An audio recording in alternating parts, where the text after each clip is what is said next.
गे छौड़ी चुमा के दुकान लेवे खातिर बउगे जान सुबह शाम खोल ले गे छौड़ी चुमा के दुकान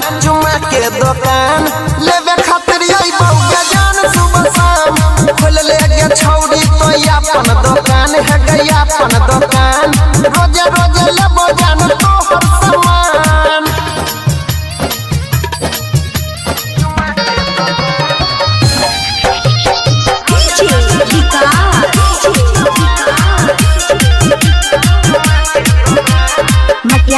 सीतामढ़ी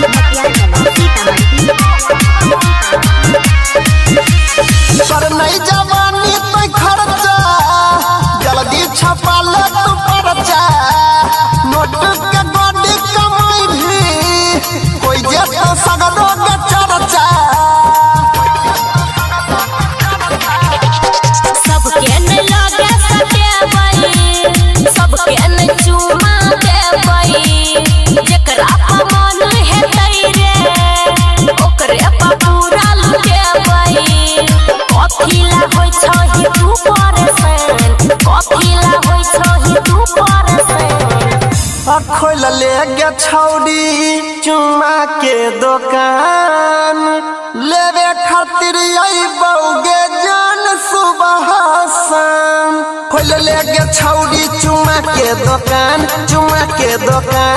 लेवे खातिर बउगे जान सुबह शाम खोल ले गे छौड़ी तो अपन दुकान है गया अपन दुकान रोजे रोजे लेबो जान तोहर सामान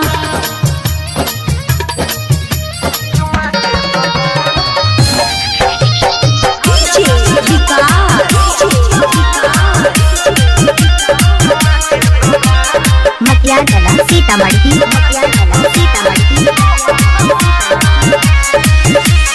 सही सही दाम लगैबो घाटा नहीं लागे गे देबो तोरा दुकान के छोड़ के जान दोसर दुकान नहीं जेबो लाखों के हमर जवानी छोड़ाबै छै सब पानी सुमन सोना के संगे कर नहीं तू छरखानी अनिल सनी बंद राख जुबान खोल ले गे छौड़ी चुमा के दुकान लेवे खातिर बउगे जान सुबह शाम खोल ले गे छौड़ी चुमा के दुकान लेवे खातिर बउगे जान सुबह शाम